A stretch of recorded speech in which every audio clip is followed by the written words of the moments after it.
Hello, hello, hello. Welcome to Royal Sussex Live. Welcome, one and all. Wonder if you all can hear me. Oh, yeah, you can. Okay, good.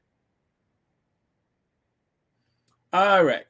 Let me see who was here first. Don Burnett. Thank you very much. Diane Hawkins, Teresa McDougall, Mary H. Emma D. Leisha Lorna Williams. Leah Laurie. Okay. And Dara Edgehill, Adrian Burrow, Francia Mosley, Lydia Washington, Maggie Howell. Okay. All right. Well, let me just scroll through to the last person that came in. Um, I am giving this computer quite the workout. My big computer, the one that I rely upon the most, with I think this is a 27-inch screen. Um, I'm going to call Apple and see if it ain't that time. Now, I've had it since 2016, so I have gotten good use out of it, but I don't really want to get another one. I just want to, I needed to go a little faster. So I was on the little PC and the big PC trying to get started today. Um, but, there are some people that don't have a computer. So, okay. Hello. Legs is here. Legs wants to say hi to a few people. And Susie Q is here. And do you know? Okay, so I just posted a video about an hour ago. Do you know that I have a copyright claim on that for the music that I have played over and over again? Well, somebody made a new video using that music about a couple weeks ago. It's a new channel.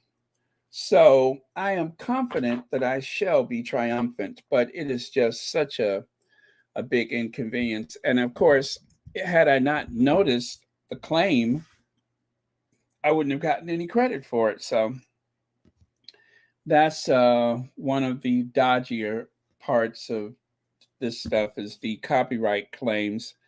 And, I'm not ever one of those people that feel like, oh, someone's out to get me or I'm being unfairly targeted. When it's not warranted, I don't like to be that person. So, and I don't think that's the case now, but sometimes the tools they use to make sure that there are no violations, it may not work so well. So anyway, they'll straighten it out. I think I've only had like one time where it didn't work out for me. But anyway, that's enough of all that who shot John. Let me get my slides up. Yeah, it shouldn't be a problem. It will work out. If it doesn't come out in the wash, it usually comes out in the rinse. The rinse. I was confronted one day. Someone said, "Why do you say that like that? Like what? Wrench." Do I? I didn't even notice. But I told you that that's me being a product of television. They had all those commercials for ring around the collar, get whisk, and whisk those stains out of your collar. So I think somehow since childhood, I have been saying wrench instead of rinse. Um, and that's probably because of those dreaded commercials. Want to get those tough stains out? Whisk it out. Use whisk. Okay. Okay. Did I just see a super chat? Did I just see a super chat? I think I did, right? Oh, there we go. Lex says, I don't know, Baron. Remember that time they got you? Yeah. Oh, you mean when they pulled the plug on me? Well, That they erred on the side of caution, and I didn't mind because I knew I had done nothing wrong.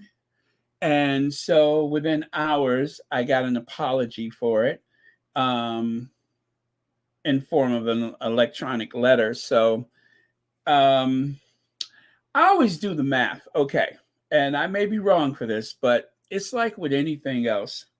For all the times that things have gone right, that one time that something happens, um, you know what I'm saying? For the medical professionals or the cab drivers, whoever it is, for all those times that you gotten it right, wouldn't it be a shame? Wouldn't it be too bad if this world only remembers those worst situations like mere accidents or oversight? So yeah, I still I that I was unmoved by that. I told you I went to Target. I didn't sit here in a panic. I went to Target. I'm like, I'm going to Target. I'm going to Target. So, and it was worked out. So that just goes to show that sometimes, yeah, they don't get it right. And that one time they did not get it right. But look at the 1,200 plus videos that have come out of Royal Sussex since then, where everything's been fine. So I learned a lesson a long time ago. You gotta live a little, laugh a little, make sure Thomas Markle takes a bath a little. That's the stuff. Oh boy.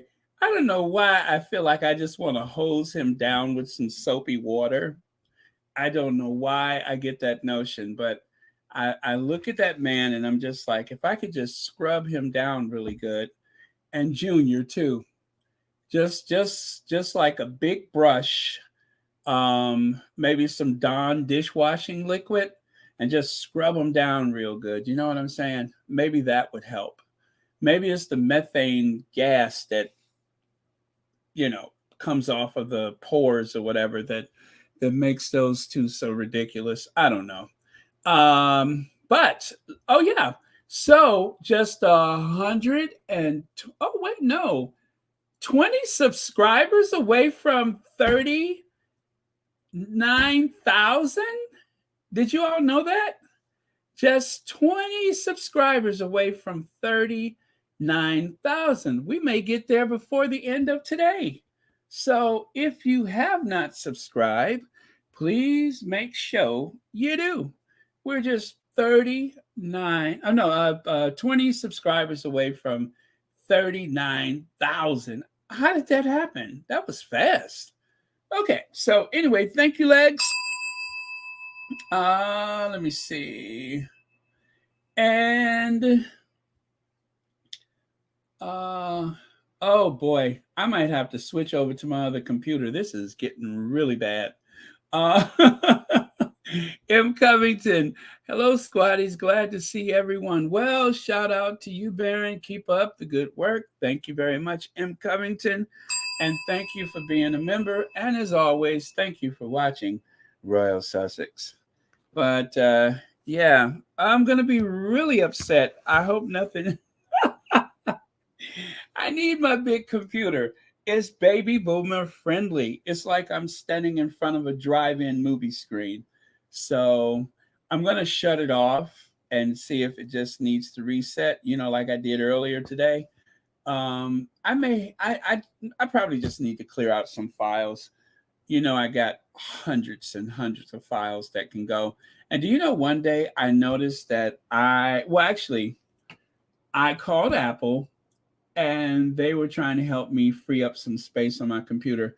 Do you know that I had a live video, a screen record of this computer that I'm trying to recall? I think it was about 26 hours, maybe 40 hours. I forgot. Now, 40 hours of screen recording.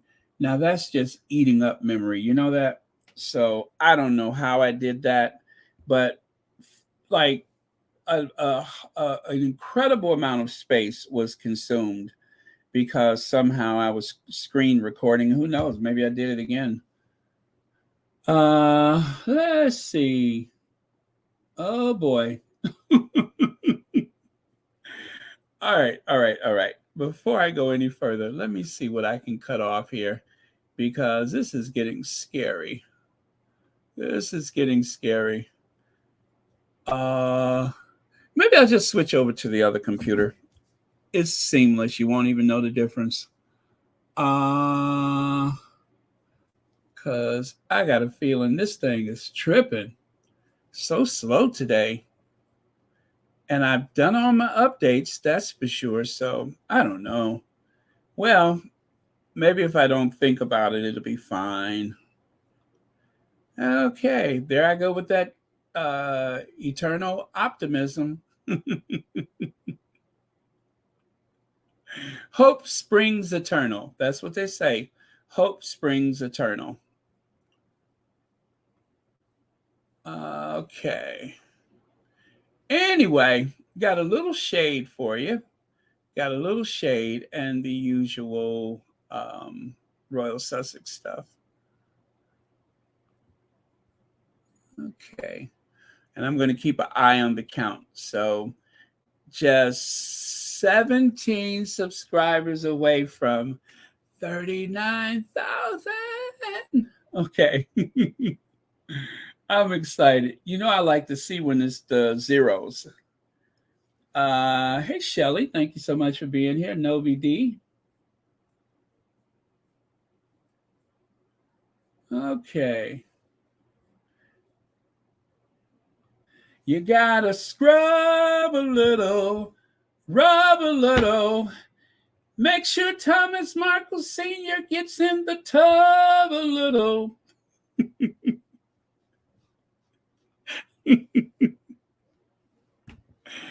Okay, let me stop thinking about that man and his hygiene or the lack thereof. Okay, so why did I even do that? I know what I did. I didn't put the thumbnail up. That's why I'm confused. All right, so this is German splaining. You've heard of mansplaining, right? German splaining. And by the way, if you don't know where that comes from, let me give you a little history of pop culture. Mansplaining, or now German splaining, you may recall the 1950s sitcom. It was called I Love Lucy. Well, in the series I Love Lucy, Ricky had that very thick Cuban Spanish accent, and he would always say, Lucy, Lucy, you got some splaining to do. So he couldn't seem to get out explaining. But not Ricky, but Desi Arnaz was one of the pioneers of television, one of the most intelligent people ever to enter that industry. He was the one who came up with the concept for the way the cameras are used in sitcoms, technique which is still used today. So he was very good at not only acting in the show, but also producing, directing. So he was very good. And so that's where splaining comes from. So this, I suppose she's a German journalist, seems to be very hip on pop culture, especially where the splaining comes from. So it's German splaining. Harry is a national hit in Germany thanks to his Invictus Games. Traumatized German soldiers have been brought rightly into the limelight. And so this I did not know was a thing. I kind of knew that there was probably a stigma having to do with the Second World War, the rise of fascism and such. Of course. I've been to Berlin. I've seen some of the things like, what was it, Checkpoint Charlie. I saw areas where, do you know that in the city of Berlin, there is a double row of cobblestone or bricks or whatever it is. And wherever you see that double row of of stones, that is a location where the Berlin Wall once stood. So they have been through a lot. The citizens of Germany have really been through it. And they have done a monumental task of atoning for their nation's sins. Um, and because of that, and because of some German people that I have been friends with for some time, I, learned from them. I've learned from just the basic knowledge of history that there's always that stigma about certain things, like, sticking your hand up in the wrong way can get you in a lot of trouble. And, um, well, I'll just say I learned a lot. And it was an interesting education. So, also, when it comes to the military, they are very um, circumspect, if that's the correct word. The way they relate to the military there, as you may have already heard several times today, um, you may have seen the article, you may have heard pedo, you may have watched the video that I just posted about an hour ago, where you can see that there people have these feelings about the military that seems to be in conflict.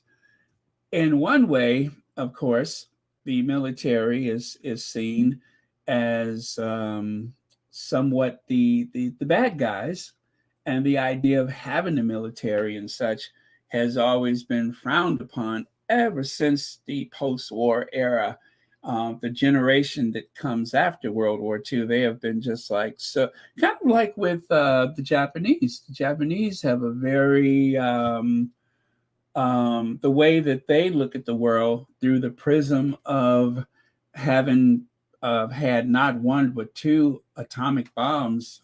Um, they were very, there's a lot of people that have grown up with the knowledge of that, that is so against war, so against the use of nuclear weapons and such. So those are two societies that definitely have changed because of war. Every country changes because of war, but for those societies, um, in particular, where you may have a lot of monotheism and a lot of feelings of nationality and exceptionalism that at one point was at its very zenith, where they just felt like we were the best people in the world. And of course, during the Second World War, they were allied together. So there's a lot of history there. And then enters Harry. Harry, with all the charm and the grace that he has been born with, that he's gotten from his mother's education. I mean, she has intellectualized him in a way, even in that short period of time, that he is uniquely suited for some of the roles that he's played in his adult life, in particular when it comes to the military and veterans, to the injured soldiers. He is uniquely qualified, not because of the injuries that he sustained. Of course, his injuries were not visible, but because of his empathy for those who have sustained injuries. And he realized that sports was one way to help people get back to society, to get back involved, to get out of the house, to be more present for their families. So turns out when Germany says that they want to have a permanent Invictus, I think using the name Invictus actually honors not only Prince Harry, but all of the athletes, the competitors that participated in the Invictus Games, because every year they are going to acknowledge the role that Harry, the Invictus Foundation, all of these participants, every year they're going to acknowledge how important that week was to changing people's idea about wounded, injured, and sick soldiers. So, as it was, there was not a lot of thought. As a matter of fact, I recall hearing I think it was the defense minister saying that we're going to have to look into having a Veterans Day. And imagine that means that they don't have one. The thing is, they don't do a lot of remembrance with the military. They do the best they can to learn from the mistakes of the past and not to uplift and celebrate the military in the presence. Not everyone, of course, but most of society. And if you followed that article, it even said that once they wanted to honor people for their military service or acknowledge the veterans or whatever the situation was. And the first thing they were told, nope, nope.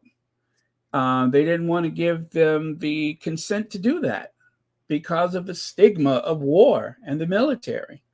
So Germany has pretty much turned over the defense of their country to the United States for the most part, and to a lesser extent, the United Kingdom and France. And, uh, well, as you know, Russia or the Soviet Union was cut out of that because of you know, the whole thing with the Iron Curtain and the East versus West. So you have the Allies on the West, from the West, the United States, France, and Great Britain, um, the ones who liberated parts of Europe and Germany, and of course, the other liberators, the Soviets. Well, that country doesn't exist anymore. It's back to Russia again. And so Germany doesn't have a big standing army. They don't have the big navy or anything like that anymore. And a lot of people just don't want to think about war. And that's been like, what, 70 years of avoiding the subject. So, um, or is it 80 years now? Anyway, that is what Harry walked into. But now people, as the article says, Harry has gone from a country where military and war is, the biggest thing there is. Well, that's how it grew into an empire. I'll just say that. That's how they became the big glorious empire, was because of so much war. And and then of course, when you contrast that with his move to the United States, where literally, thank you for your service. Thank you for your service. I mean, it's not unusual to hear someone say thank you for your service. Especially because of what we learned from Vietnam. um, there is particularly a great deal of consideration given to military and military families. And of course, that's another good thing, is that people realize that the entire family is, a unit, it's a military unit. Um, the support of the family for the soldier is very important. And in the US, we take a lot of consideration for that. So, um, I'm going to continue. Uh, there is a card. There is a card on the community tab. Now, if you were one of the first 20 people, please go back and do it again, because I noticed that there was a major typo. So I deleted it and then I put it back like probably within an hour. So if you're one of the first ones to leave a thought or a prayer, please make sure you go back and do it again. The first 20 people. Otherwise, it's been up for a few hours now. Uh, and of course, this is for YM Droid, whose mother passed away yesterday. And so it says here, keeping you close in our hearts and prayers for the loss of your beloved mother. And again, if you want to leave your thoughts, or if you want to leave a prayer, a kind word, please go to the community tab, which is at the top menu bar when you are on the Royal Sussex page, and you can do that there. And also, YM Droid was on oh, the Duchess of Success earlier, and so I love the fact that people feel um, able to share those very painful moments in life, and of course, some of the you know amazing moments like being able to travel or having an anniversary. We've been through this and that, and that you feel comfortable enough to do that, that you feel like you have a place to share that is amazing. So thank you. Okay, and let me continue. Oh, I'm going to take myself off the screen. So let's get to Gladys. And is it Fred and Gladys? I think it's Fred and Gladys, whatever that name they use. Well, like father, like son. One of the squatties on the Twitter posted those two photos together. Now, the one on the right, every time I want to drag William, I love sharing that one on the right. They went to go and see Prince. I think his name is Holcomb or whatever his name is, and he's the crown prince. Is it Sweden? No, um, Norway. Well, one of those countries. I know it's not Denmark. I don't think it's Sweden. I think it's Norway. I think he's the crown prince of Norway. And so Kate is obviously with child, heavily pregnant. Um, and William just leaps and bounds off of this mostly empty jet so that he can go and shake his distant cousin's hand, which is uh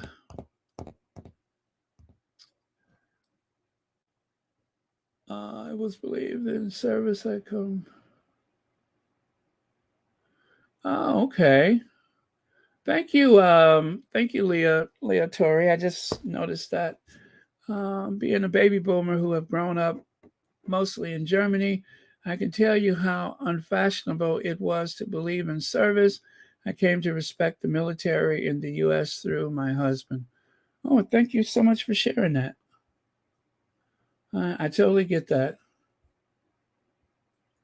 So yeah, there you go. That is really bad. You would think that Charles, if not, I mean, look at the width of that staircase. There's no reason why they could not have walked down the staircase together. There's no reason why he could not have, at least hung back a little bit. But of course, if you are to believe in this idea of protocol, protocol requires that the higher ranking member of the family go first. Well, the queen walked in front of Philip. Um, but it is 2023. It is 2023. And of course, let's face it, Camilla is 75 years old, isn't she? And he's no spring chicken himself. It just seemed like nonsense. And if you were not going to walk with her, then have some uniform person that accompanied you, like Johnny what's his face, have him do it. Your equerry or whatever that title is, have him do it. So it's a dumb tradition. It seems like it seems ridiculous to do the "oh I go first" thing, especially when you're both way up there. You're both up there. You're like, oh my goodness. Let me see. The Queen. What? How old was the Queen when he was born? Like 25 years old. Anyway, it's a dumb thing. And didn't I tell you? Didn't I tell you it wasn't a good idea? What is it about Camilla where she just eats like a savage?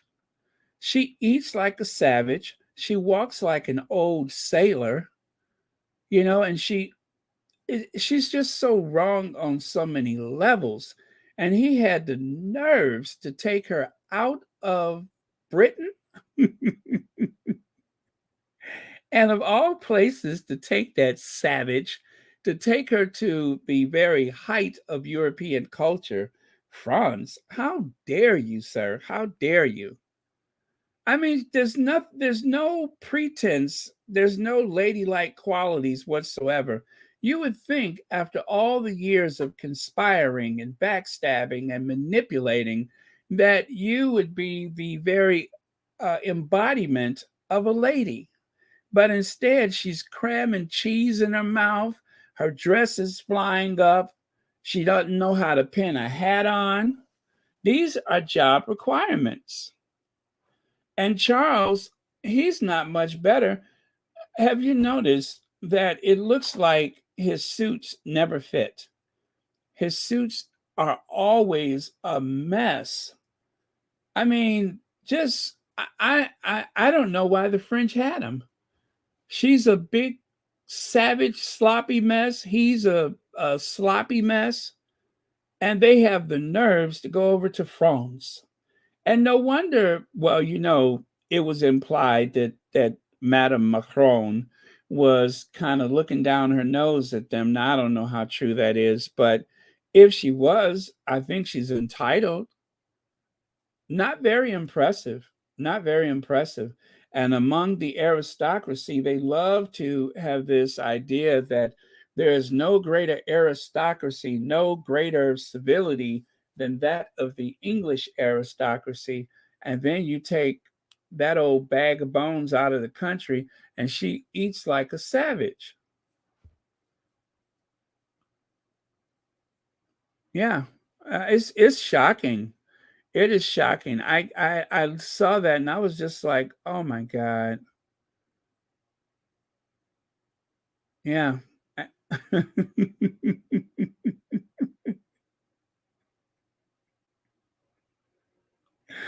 Oh, let's see, Baron. I thought you said the side horse looks good.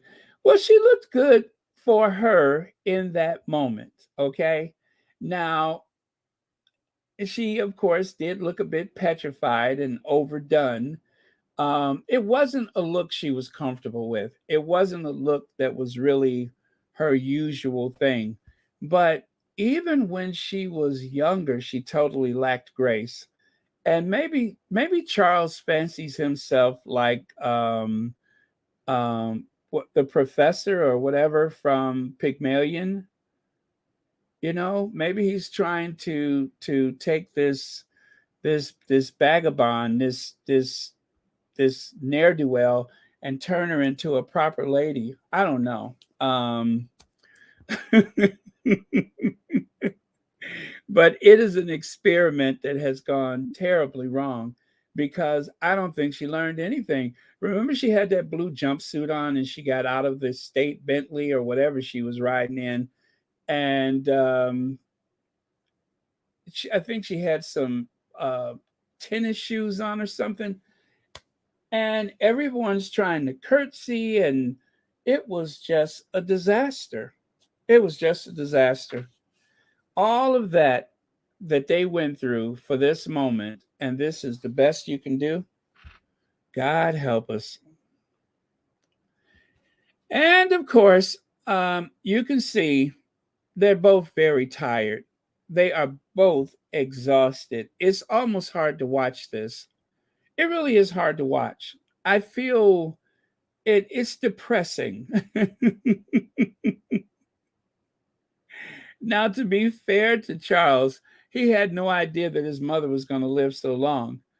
But the thing is, her mother lived to 101, so you had to have some clue that that was going to happen.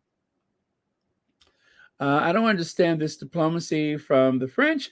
What does Macron have to win from this by being nice to the UK royals? You can't pretend that they are separate from the politicians. What a waste.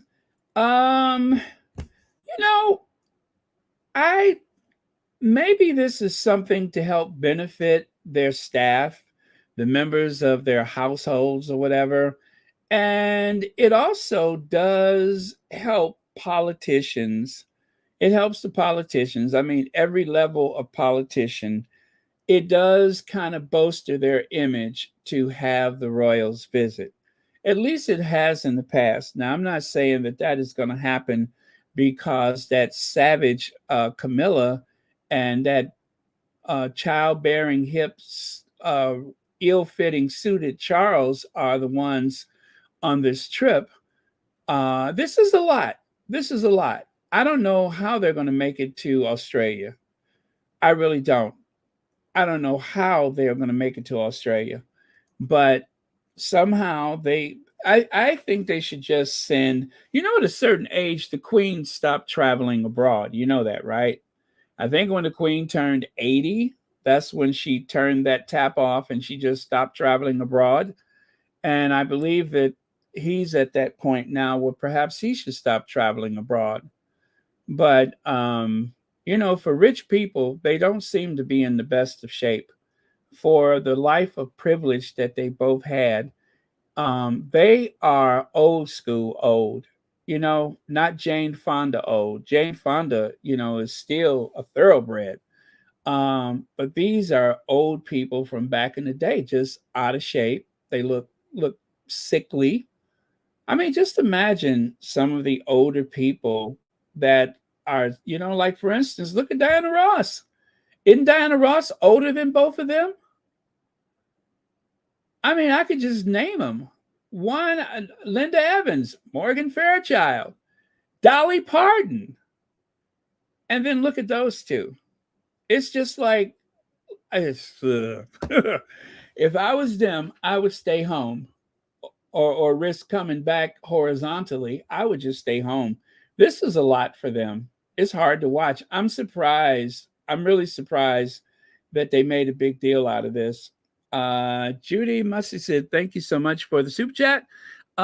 Did she borrow Kate's dress, the blue coat dress? It does look like the blue coat dress. It really does. And also, imagine, close your eyes and think about those lovely suits that the queen would wear, right? Now, Camilla has her own style. There's nothing wrong with that. But, you know, it was the young career woman who made the wrap dress popular. You know what I mean? Wasn't that like part of the feminist movement to have that wrap dress so that you can, be responsible for your situation whenever? I find it just odd that she wears these dresses that look like something that I mean, obviously, it is of a better quality, heavier material. Is very structured, but it does kind of remind me of something like a house dress, like something you would wear around the house. It kind of looks like a house dress. It looks like a robe. It's more of a robe than it is a dress. I mean, there's absolutely no structure to it whatsoever. It does have structure, but it's not binding anywhere, not even for an occasion like this. Very odd to me. Very, very odd. Um, maybe it's recommended. Maybe it's more comfortable for her. But thank you so much, Judy. Let's see. Leg says it's the bodyguard that was uh, with Meghan and Harry at the Jubilee. Yes, yes. As a matter of fact, I have something to say about him later on. Thank you very much, Lex. That is Johnny. What's his face? I forget his name all of a sudden. Johnny Thompson. That's his name. Johnny Thompson. Now, they have gone home, and here is a reenactment of Camilla. As soon as they hit that door, Mama went and got her scotch, lit up that cigarette, because I think she still smokes. I think so. I don't have evidence, but I think she still smokes. Hey, Trina Hodges. But yeah, as they say, she went and got the ciggy out. Now she can like unburden herself of clothes and get into her. I bet she does wear those house dresses like they used to sell at the Woolworths,